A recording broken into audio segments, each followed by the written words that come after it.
welcome. Thank you. Thank you for having me. Are you a good bowler? Am I a good bowler? Anyone can be a bowler, and that's what's so awesome about these two fundraising events is anyone can bowl. You don't have to have any skill. All you do is roll the ball down the lane, and hopefully you'll hit some pins. It's a very diplomatic answer. I like that. I like that. And then also you can bowl Saturday, and then you can go back and try to beat your score Sunday. Yes, a week later. Yes. So you have two. Later. It's a week later. Oh, so you have two opportunities. Okay. That's okay. One is on the 7th. One is on the 15th. Right when you're ready to bowl again, it shows back up. Yes. Okay. Well, good. I'll do my best to make one of those events. I would love that. That would be great. Well, tell us about your amazing facility, the Art Lab. How long has it been there? Where is it? So the Art Lab's fairly new. We've been there officially. We opened the first week of September, and really, what the Art Lab is, this is kind of a tricky question for me right now because the Art Lab's still figuring out what it is. Okay. And I kind of refer to it, I guess, as a third person, but I can't help it because it seems to be taking on a life of itself. I have an idea of what I want, and then my idea was essentially I want what the community needs or to fill a void. Awesome. And so people are starting to come forward and saying, here's what we'd like to do. And then I'm kind of, based on the facility and who they are, who the group is, we're deciding what's gonna, and I say we, it's me. And my grandma used to always ask me when I said we, if I have a frog in my pocket. So now I'm actively looking for a little frog, if you come across one, that I can keep in my pocket. Okay. Maybe you can make one. Maybe you can sculpt one. Maybe we'll have an event where we all make a frog in your pocket. That would be cute. Yeah. And for those of you that don't know the address next door to where we're sitting right now, tell us the address of the Art Lab. So the way I always remember it, and I don't know if maybe this is based on your age, but 2001... Pacific Avenue. For me, it's 2001: A Space Odyssey. Ah, right? I like the Kubrick film, which was a great film. That was a great film. And it just seems like when I saw the address, have an event around that. That would be perfect. Look at this. That's two. Right. Okay. We'll do the frog in the pocket, and we'll do the Space Odyssey. Perfect. Be careful. We've only been on air like 3 right, minutes. Right. There goes March. Now we got to book April. Start working on April. So tell us how the vision started for the Art Lab, because this has nothing to do with what you do professionally. You're a lawyer. Yeah. Well, I heard about 15 questions, or I have about 15 answers, I guess. Okay, go ahead. So the Art Lab really, it starts with who I am. So it's really just about my own passion. So the real idea, to be quite frank, was... well, I guess I can give you a little further back. So when I was 18, I went to Lincoln High School here in town. And when I was 18... Oh, you're native Stocktonian. Mm-hmm. I didn't know that. No, awesome. Yeah. Mm-hmm. And have come back. Awesome. I don't know. Yeah? I'm getting thumbs up over there. Okay. Definitely thumbs up. I guess that's part of the story. So when I was 18,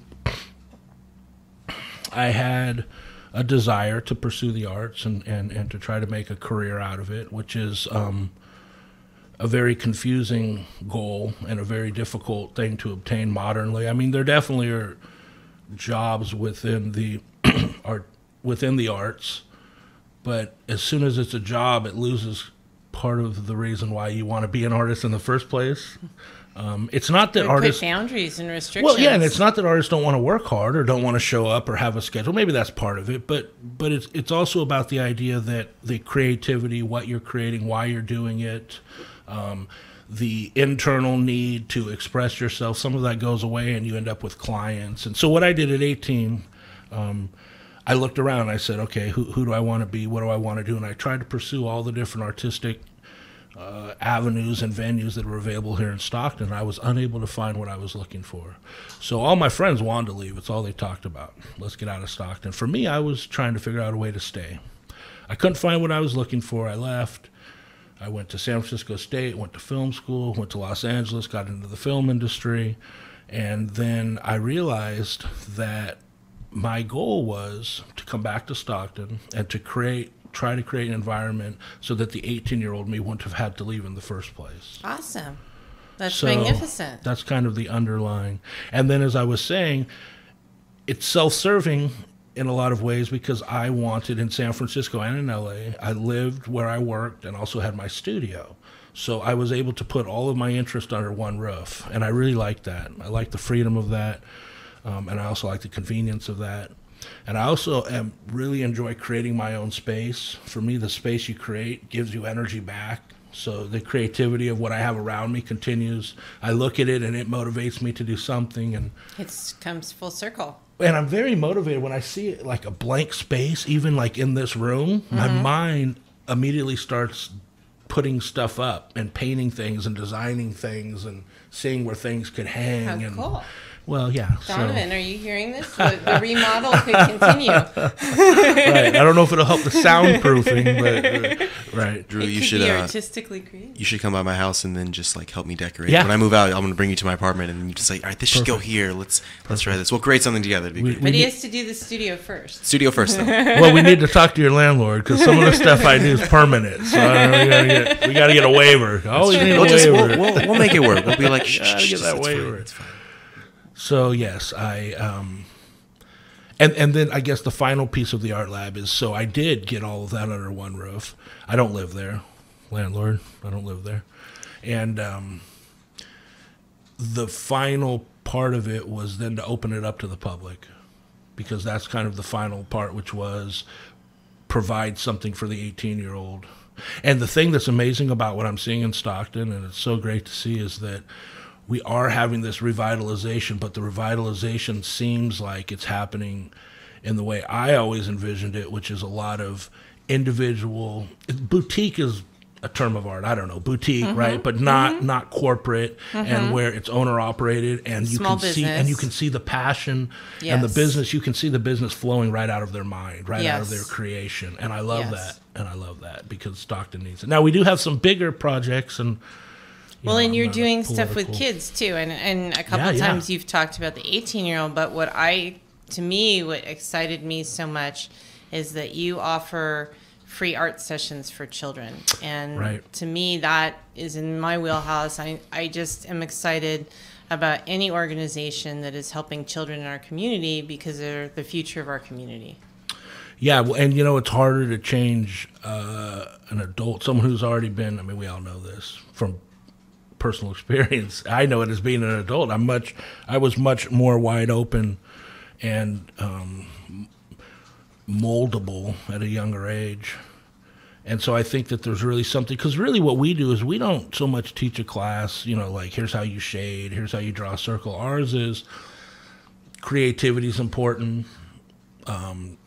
You can't make a mistake here. That's a lot of the language we use in there, and I think awesome. I think that's good to hear and see. And then the parents, that's part of what I love about it, is the parents come and you see that interaction between and my mom, actually, Trish, my mother, hi Mom. She's my right hand woman, and she's the heartbeat of the lab. She's been there from the beginning. Awesome. Yeah, and. So, kind of the whole thing, as I'm talking about the relationship between the children that come and their parents, it's also solidified or further, me and my mother's relationship's gotten deeper because of it, too. That's awesome. Yeah. That's awesome. Yeah. And earlier when you and I were talking, you mentioned that the way that you fund, and we'll talk about this more, some of the children's events is through the paint events that you have for adults. Yeah, so again, my word of the year, since I've opened, my new word is pivot. Mm-hmm. We've been doing a lot of see how I keep saying we? Me and my frog, have been doing a lot of pivoting. So the short answer is yes. The longer answer is theoretically it worked. In practicality, it hasn't quite figured itself out. Okay. And it seems that private parties and events seem to be a little more popular. But then again, I haven't properly advertised, and now we've moved Thursdays to Fridays, so now we're having and we just changed it from 6 to. Well, I guess I should quit going backwards and just tell you what it is. Just go forward. Yeah, tell us what it is. Confusing We're moving you. Which forward. day is it? Right. So it's We're Fridays, and it's from 7 to 9. And what is that? It's a paint party. So okay, that's the adult paint party. Well, okay. The adult, yes. I mean, it still has. So yeah, it's not anyone can come. Anyone to that. can. I guess Okay. it is the adult one just because of the hours, and it also has well, a and isn't there wine there? a sip and paint aspect to Okay. it. Yeah. There's some alcohol available. Well, so you bring your own. Okay. So it's not. Sometimes there's none. Okay. It just kind of depends on who shows up. It's a potluck. Yeah, it's a potluck. Right. Well, the people who don't bring any wine call it a potluck, and the ones who bring the wine call it a bring your own. So I don't know. It works itself out. But we do have fancy wine glasses. That's our input. And we have a really good price. It's $25. And that includes the instructor, all your art supplies. You take home a cool little painting. Excellent. Mm-hmm. And you're also having some political events. You had an Asian Chamber event there. It's just a beautiful, really neat venue.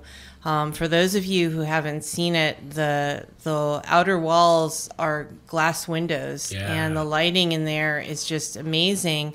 And that's in the main studio, and then you have other areas as well that can be workshops that you've talked about having other events. Aren't you? Didn't you host something for an art group? They were able to relocate to your facility for a meeting. We're really excited about that. Do you want to talk about that? Yeah. So Art Expressions. Are you familiar with them? Right down the road, here on Pacific Avenue. I want to say, unfortunately, they closed. But the more I talk to the organization and Anna and Arturo, who've been heading it for a long time, it sounds like it's actually kind of going back to the roots of what it was, because it's always been a gallery on the move, and their goal always was to take artwork from local artists and put it in public places, the airport, the county building, different events that happen. And having the brick and mortar gallery here was always, I think, kind of a strain, because it was a little different direction than their initial vision. But that being said, the important part is they had a weekly drawing on Wednesday nights led by Robert Kelly, who's a really amazing local artist. And they were looking for a new place, and so we just slid right in. It's right down the road. That's Wednesdays from 5 to 8. That's also a free event. They do encourage donations because they go back to the Art Expression, which is a nonprofit. Awesome. So we're kind of just the location for them, but it's not. It's open door policy. You don't have to sign up. You don't have to do anything. You just show up. We have room for everybody. Awesome. Yeah. Awesome. And I love the flexibility, and the word that you used earlier was pivot, which basically implies that you're flexible and you're open to whatever opportunities lend themselves to the facility, which I think is great.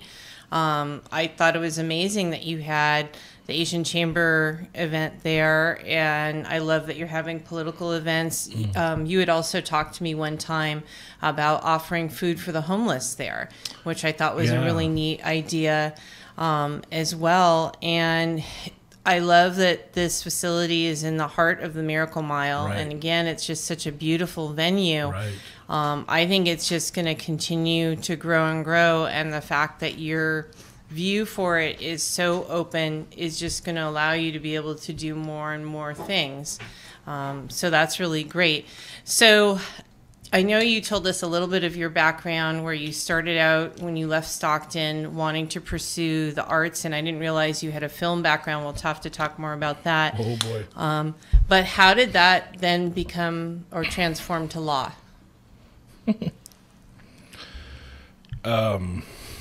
Yeah.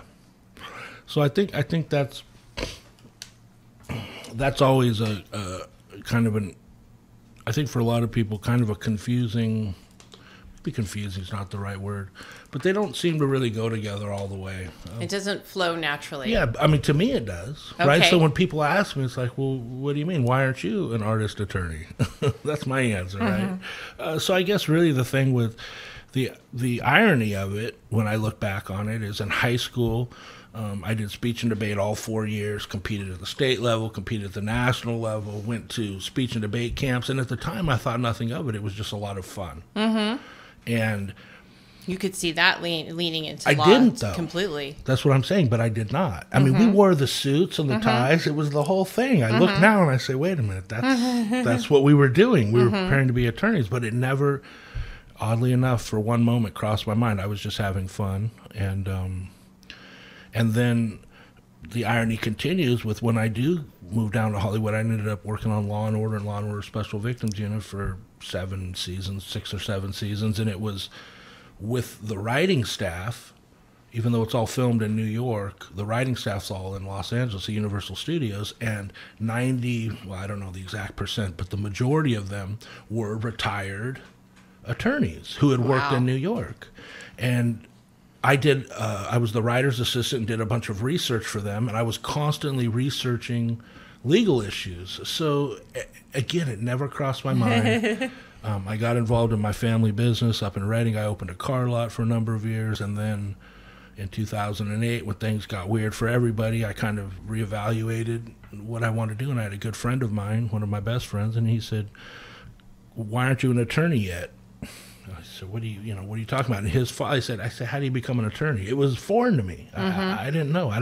I still don't know. I guess you just go to school. You go to school and pass the bar. Who knew? I mean, So I went to, and then I said, well, where am I going to go? I just moved back to Stockton. I'm kind of figuring out what's next. And he said, well, go to law school here. And I said, Stockton doesn't have a law school. He goes, Humphreys. I said, and then I apologize, Humphreys, my alma mater, but I said, you mean the place where you learn how to work on refrigerators? Or that's what it was to me. It was a vocational school. Now, it wasn't, but that was my misconception of, because I'd passed it my whole life right there on Ben Holt. And I said, that's, I think we called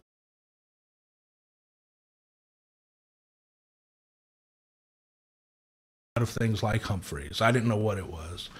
And they said, no, you can go to law school there. My dad went to law school there. So I went, talked to him. And their status, shout out to Humphreys, by the way, and their status has upgraded. They're now a university, which is awesome. Right. We're really fortunate to have that in Stockton. Well, they've been around a long time, too. They have really a pretty amazing history, which, again, I was, I think part of the thing, and I diverge a little bit, diverge, but in Stockton, it seems like we don't focus on positive. We focus on negative. And even with me calling it a vocational school, right? Here I should have known that was one of the oldest law schools. It was founded in the late 1800s. And it's about advertising and highlighting. And unfortunately, the negative is more highlighted. That's why I love this radio station, because we highlight the positive in our community. And we have a lot of positive that people are just totally unaware of. Yeah. Because it doesn't get highlighted. So, to make a long story short, I went to law school, took the bar, started practicing, and I really enjoy it. Yeah. And what part of law are you practicing? So, I've just pivoted. See? I've just pivoted. You like that word. Yeah, well, it's just so true right now. Me and the frog, have just pivoted. And estate planning. So, I started in criminal defense work, and which I really enjoy. I enjoy the constitutional aspect. I like the Fourth and Fifth Amendment stuff, where there's kind of a line drawn in the sand between what the government can do, which in criminal law usually is law enforcement and the prosecutors, the district attorney's office, and how far they can go into the individuals, into our rights as citizens. And I really like standing that line and towing that line, because I think without the defense attorney and the appellate process, you would see even more, a lot of this Black Lives Matters and this idea that law enforcement's pushing too far and going too far, not respecting us as individuals. The defense attorney's in there saying, nope, you went too far, and then the judges overseeing it, agreeing either one way or the other. So I really like that aspect of it. And I do a lot of appellate work, which I really like, a lot of criminal appeals. But now it's estate planning, because I'm realizing that there's a lot of value right now in, there's always been a lot of value in it, but it's now become aware to me, there's a lot of value in, I've been thinking about my slogan, so here it goes. You ready? You should make an estate plan for yourself, but you must make an estate plan for your children. So I think the idea behind that is, look after your own things while you're here, and look after yourself if you become disabled. But what you really need to do is you need to make sure that your children, because we in our country, we create a pile of stuff, an estate. We make this pile of stuff, and then we want it to go to the people we want it to go to. Yes. Well, and most people have no idea what the importance of a will is. Most people have no idea about estate planning Yeah. and just having things in order, or if you get sick, Right. That's a big one. who's in charge of your care. And I mean, right now in our community, not just our community, but our nation in general, a lot of people don't have money saved up for retirement. People are living Yeah. paycheck to paycheck, and they don't understand. Can you give like a brief overview of why a will is important and why it's important to have someone designated for your care if you're not able to do it? Yeah. So it's actually the estate plan. It's really a will in conjunction with a trust. That's really the way to do it. Essentially, a will, they've been around for quite a long time, and essentially a will is where you allocate your property to an individual. And what a trust is essentially it's this relationship where you're taking all of your assets and you're moving them into this trust, and then you're appointing someone to look after the trust and then to take care of the property in the way that you're choosing. So while you're alive, you're the trustee. That's the person who looks after it. And then once you die, it becomes irrevocable, and there's a new trustee, a successor trustee, who comes in, and now their role is to fulfill what it is that you have requested or the way you want your property distributed. And the other really interesting part of it is the Advanced Healthcare Directive. And that's about making decisions about your health now, while you're healthy. So the term we use a lot is incapacitated. And the idea behind that is you can become incapacitated both physically and you can become incapacitated mentally. So the idea is when you can't make decisions, while you can, you put someone you trust in that position now. And usually it's a family member, a trusted family member. But the great thing about the Advanced Healthcare Directive and the trust, which goes quite a bit beyond the will, is you can be very specific. So you can say, look, I want, I don't want this type of assisted living. I want to stay at home as long as possible. I want to stay in the home I own as long as possible. I want my money to be used to bring a nurse in rather than my money, the home sold, and me being put somewhere else. And the great thing about it, and this goes back to the slogan I'm working on, is it frees your children, your loved ones, up from having any guilt or any confusion. It's all decided. It's all decided, and by them. And so, of course, you're always going to have the people who are malicious, even family members. We all know that. We've all watched, as my grandma calls them, her stories. We've all watched the soap operas. So there's, of course, family tensions, but a lot of families don't have that. What happens so let's say you pass on and you don't have a will or trust or any of this in place, then what happens to your property?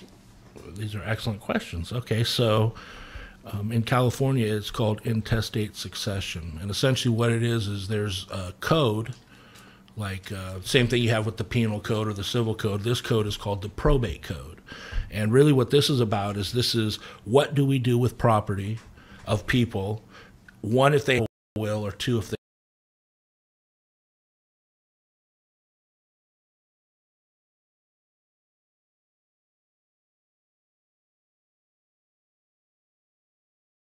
and that's part of the reason that